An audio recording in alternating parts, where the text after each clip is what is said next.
Hey guys, Assalamualaikum. Welcome back to my channel Nurjan Cooking World. তো স্ক্রিনে থাকা video দেখে বুঝতেই পেরে গেছেন যে কই মাছের ভুনাটা কেমন হতে যাচ্ছে এবং এই রান্নাটা আজকে আমি করছি। তো খুব কম ইনগ্রেডিয়েন্টসে অল্প সময়ে আমি রান্নাটা আজকে আপনাদেরকে করে দেখাবো। তো এই জন্য আমি শুরুতে কই মাছগুলোকে ভালোভাবে কেটে সুন্দরভাবে ধুয়ে পরিষ্কার করে নিয়েছি এবং হলুদ আর লবণ দিয়ে ভালোভাবে মশলা দিয়ে মেখে জাস্ট এই দুটো ইনগ্রেডিয়েন্টস দিয়ে ভালোভাবে মেখে তারপর গরম তেলে ভেজে নিয়েছি।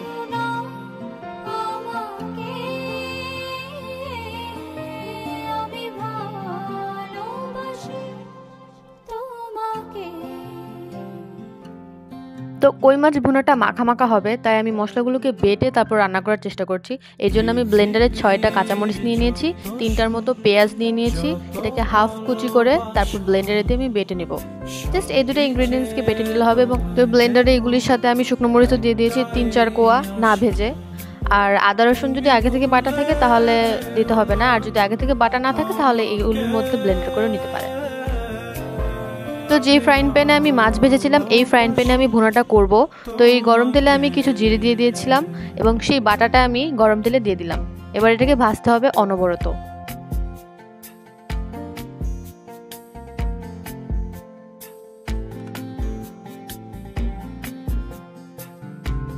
বাটা মশলা দিয়ে রান্নাটা করলে হয় কি একটু বেশি তেল দিতে হয় এবং ভালোভাবে ভাজা ভাজা করতে হয়, নাহলে একটা মশলার এক্সেস গন্ধ থাকে। আদা রসুন দেওয়ার ক্ষেত্রে তো আরও বেশি ভাজা ভাজা করতে হয়, নতুবা এক্সেস গন্ধটা থেকে যায়।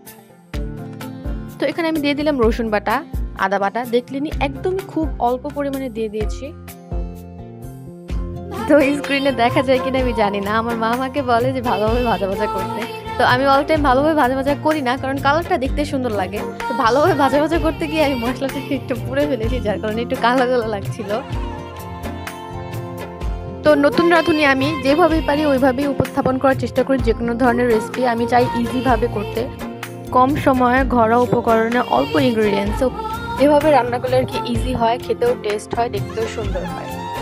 তো এই যে পোড়া পোড়া ভাজা মশলার স্কিমটা এসে পড়েছে, আপনারা এটা কি স্কিপ করবেন, আপনারা আপনার মতো ভাজা ভাজা করে রাখবেন। আমি নতুন রাঁধুনি তো তাই একটু ভুল হয়ে গেছে। তো এর মধ্যে আমি হালকা পানি দিয়ে হলুদ দিয়ে দিলাম, লবণ দিয়ে দিলাম, গুঁড়ো মরিচ দিয়ে দিই। তো আপনারা এগুলোর মধ্যে ধনিয়া গুঁড়া চালিয়ে দিতে পারেন, আমার ধনিয়া গুঁড়া ছিল না তো আমি দিইনি।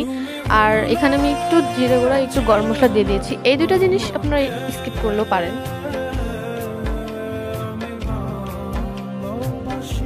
তো এখন কিন্তু আর পোড়া পোড়া ভাবটা লাগছে না এবং কালারটাও কিন্তু চেঞ্জ হয়ে গেছে। এখন কিন্তু আর পোড়া পোড়া লাগছে না, আর শেষে খেতেও ভালো লাগছে। এত বেশি আমি যতটা ভয় পেয়েছিলাম তেতো লাগবে, তেতো লাগেনি। তো আমি এই পর্যায়ে মাছগুলো দিয়ে দিয়েছি। মাছগুলো দিয়ে হালকা নাড়াচাড়া দেওয়ার পরে আমি ঝোলটা দিয়ে দিয়েছি। তো আমার রান্নার রেসিপি এবং যে কোনো ধরনের ভিডিও যদি ভালো লেগে থাকে তাহলে প্লিজ আমার চ্যানেলটিকে সাবস্ক্রাইব করবে, লাইক করবে, কমেন্ট করবে, শেয়ার করবে এবং পুরো ভিডিওটা দেখবে।